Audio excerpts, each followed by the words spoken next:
안녕하세요. 단순한 진심의 현우입니다. 이번 영상에서는 3개월간 여름의 북유럽을 여행하면서 가져가길 참 잘했다 싶은 물건들을 소개해 보려고 합니다. 옷, 전자기기, 가방 이렇게 세 가지 카테고리로 나눠서 소개할 예정이라 필요한 부분만 찾아보셔도 좋을 것 같습니다. 옷에서 가장 소개하고 싶은 물건이자 만들어줘서 고마운 물건은 키트래블이라는 브랜드의 OMG 팬츠입니다. 숙소에서 입을 바지를 제외하고는 외출용으로는 OMG 팬츠 하나와 혹시 모를 추위에 대비하여 OMG 팬츠 안에 입을 보온 네이 하나만 챙겨갔습니다. 그리고는 3개월 내내 교복처럼 매일같이 OMG 팬츠만 입었습니다. 매일 입어도 좋을 만큼 착용감이 편하기도 했지만 바지를 하나만 가져갈 수 있었던 이유는 더울 때는 반바지도 가능하고 서늘할 때는 긴 바지도 가능하기 때문입니다. 제가 온도 변화에 예민한 편이라 여행하는 내내 바지를 뗐다 붙였다 하면서 몸이 더워지거나 추워지지 않게 하는데 큰 도움이 되었습니다. 그리고 무엇보다도 OMG 팬츠는 나일론 소재라 다른 옷에 비해 빨리 마르는 편입니다.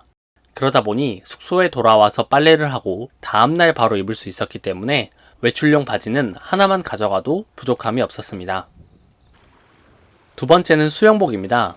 저희는 아레나 브랜드의 수영복을 가지고 있지만 특정한 브랜드의 제품을 소개하는 건 아닙니다. 다만 여름에 북유럽을 여행하시는 분들이 수영복을 가져간다면 여행이 훨씬 더 풍요로워지지 않을까 생각합니다. 북유럽은 겨울이 긴 편이라 북유럽 사람들은 오래 기다려온 여름을 잘 즐기는 편입니다. 카페에서도 실내 자리보다는 야외 자리에 앉아 햇살을 즐기는 편이고 호수에서든 바다에서든 수영하는 모습을 많이 볼 수 있습니다. 북유럽 사람들이 물에서 놀고 있는 모습을 보면 물에 들어가고 싶은 마음이 절로 드는데 그럴 때마다 수영복을 챙겨오길 잘했다는 생각이 들었습니다. 세 번째는 우비입니다. 지난 영상에서 수수가 소개한 물건인데 저희는 피엘라벤이라는 스웨덴 브랜드의 베르그타겐을 쓰고 있습니다. 덕분에 비가 오는 날에도 운치 있는 숲을 걷는 기쁨을 누릴 수 있었고 매일같이 비가 내리는 노르웨이에서 우비의 도움을 많이 받았습니다. 다만 날이 더울 때 우비를 입으면 비 대신 땀에 젖을 수 있다는 단점이 있습니다. 여름에는 바람이 많이 불지 않는다면 우산이 더 좋은 선택일 수도 있고 우산이 소용없을 정도로 바람이 많이 불거나 두 손을 자유롭게 써야 하는 상황이거나 혹은 우비를 한 겹 더 입어도 괜찮은 날씨에는 우비가 더 좋은 선택일 수도 있습니다. 네 번째는 의류 압축 파우치입니다. 저희는 픽 디자인이라는 브랜드의 패킹 큐브 제품을 사용하고 있습니다. 집에서는 수납장에 물건을 정리하듯이 여행할 때는 파우치에 물건을 나눠서 정리하는 편입니다. 파우치를 쓰면 비슷한 물건끼리 모아서 정리하기 쉽고 물건을 찾을 때도 쉽게 찾을 수 있습니다. 저희는 세면용품을 담는 파우치, 전자기기 용품을 담는 파우치, 문구류를 담는 파우치, 카메라 파우치, 그리고 의류 파우치로 나누어서 배낭에 수납했습니다. 픽디자인의 패킹 큐브는 옷을 압축해주는 기능도 있다는 점이 좋았습니다. 덕분에 경량 패딩이나 레인쉘과 같이 부피가 큰 옷들의 부피를 줄여줘서 배낭에 여분의 공간을 만드는데 큰 도움이 되었습니다. 전자기기에서 첫 번째로 소개하고 싶은 물건은 카메라와 캠코더입니다. 저희는 시그마라는 브랜드의 FP라는 카메라를 사용하고 있습니다. 자동으로 초점을 잡는 성능이 많이 부족하긴 하지만 후보정이 필요 없을 정도로 카메라의 색감이 마음에 들고 사진의 퀄리티에 비해 무게도 가볍고 부피도 작아서 여행용으로 들고 다니기에 좋았습니다.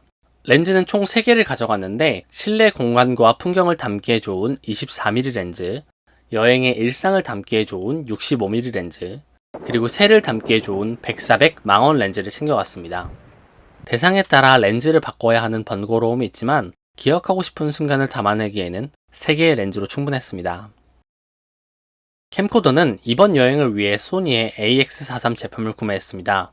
시그마 FP로도 영상을 촬영할 수 있지만 흔들림을 잡아주는 짐벌이 없으면 움직이면서 촬영이 불가능하고 자동 초점 성능도 많이 떨어지고 무엇보다도 계속해서 렌즈를 바꿔줘야 하는 번거로움이 있어서 캠코더를 구매했습니다. 영상미는 캠코더보다 시그마 FP가 더 아름답지만 영상미보다는 여행의 순간들을 기록하는 데 우선순위를 두었습니다. 캠코더는 광각부터 망원 화각대까지 렌즈 교환 없이 촬영할 수 있고 무엇보다도 한 손으로 촬영이 가능해서 자전거를 타면서도 촬영할 수 있었습니다. 특히나 저희가 구매한 캠코더는 영상의 흔들림을 잡아주는 짐벌 기능이 있어서 걸으면서 촬영을 하거나 자전거를 타면서 촬영을 해도 흔들림이 덜한 편이었습니다.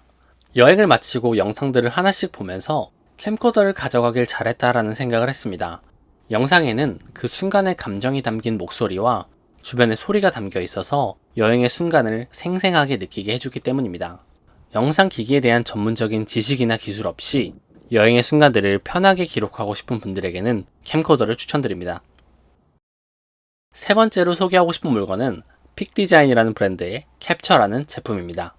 캡처는 카메라와 캠코더를 가방 어깨끈이나 허리에 끼울 수 있게 해주는 제품입니다. 보통은 카메라를 가방에 넣거나 목에 걸고 다니는데 캡처를 쓰면 촬영하고 싶은 장면을 빠르게 촬영할 수 있습니다. 특히나 캡처는 하이킹이나 등산을 할 때 유용했습니다.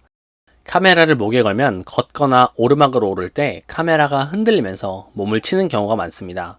하지만 캡처로 고정하면 흔들림이 없어서 전혀 걸리적거리지 않았습니다. 그러면서도 촬영을 하고 싶은 순간에 빠르게 촬영을 하고 제자리에 끼우는 게 너무나 간편했습니다. 네 번째 제품은 노트북 스탠드입니다. 여행을 하면서도 여행 정보를 찾거나 다녀온 곳에 대한 감상을 쓰느라 노트북을 사용하는 시간이 많은 편입니다. 그러다 보니 목과 허리를 펼 수 있게 도와주는 노트북 스탠드를 자주 쓰는 편인데 대부분의 노트북 스탠드는 들고 다니고 싶지 않을 정도로 무거운 편입니다. 하지만 이번에 가져간 노트북 스탠드는 160g 정도로 가벼우면서도 원하는 만큼 노트북의 높이를 높일 수 있어서 좋았습니다. 가장 낮은 높이로 사용하면 키보드를 따로 가져가지 않아도 타이핑을 하는데 큰 불편함은 없었습니다. 다만 만듦새가 좋다고 느껴지진 않아서 다음에는 루스트라는 브랜드의 제품을 구매할 예정입니다. 마지막 카테고리는 가방입니다. 첫 번째 물건은 음식물을 담기에 좋은 보온 보냉 가방인데 인수스라는 브랜드의 디팩이라는 제품입니다. 북유럽의 외식 물가가 비싸다는 이야기를 많이 들어서 대부분의 식사는 직접 요리를 해먹기로 했습니다.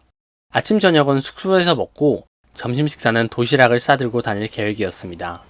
아침마다 점심 식사를 미리 만들어서 스텐 도시락통에 담아 보온 보냉 가방에 넣어서 가지고 다닌 덕분에 손 떨리는 외식 비용을 절약할 수 있었습니다. 마지막은 픽디자인 브랜드의 45리터와 65리터 여행용 가방입니다. 여행 배낭 중 디자인이 가장 마음에 들었고 수납 용량 역시 부족함이 없었습니다. 무엇보다도 3달간 아낌없이 써보면서 만듦새가 좋다는 걸 느꼈습니다. 지퍼를 열고 닫을 때, 허리 벨트를 채울 때, 어깨끈의 길이를 조절할 때, 가방의 손잡이를 잡을 때마다 만듦새가 좋다는 걸 느꼈습니다. 박음질의 모양새를 보면 꼼꼼하고 튼튼하게 만들어졌다는 걸 알 수 있습니다. 또 허리벨트나 어깨끈의 부자재 역시 플라스틱이 아니라 알루미늄을 써서 훨씬 더 견고합니다. 이외에도 끈을 주렁주렁 늘어뜨리고 다니지 않을 수 있다는 점이 좋았습니다. 어깨끈을 조이고 남는 부분을 깔끔하게 정리할 수 있도록 디자인되어 있고 허리벨트는 필요하지 않을 때 가방 등판에 수납할 수 있습니다. 어깨끈 역시 등판에 수납할 수 있는데 비행기에 짐을 붙일 때나 버스 수화물 칸에 가방을 넣을 때 허리벨트와 어깨끈 모두 깔끔하게 넣어 놓으면 끈이 다른 곳에 걸릴 걱정이 없어서 좋았습니다. 저희가 여행을 하면서 만족스럽게 쓴 물건들이자 만들어줘서 고마운 물건들을 소개해 보았습니다. 저희가 소개한 물건들이 당신의 여행에도 자그마한 도움이 되길 바랍니다. 감사합니다.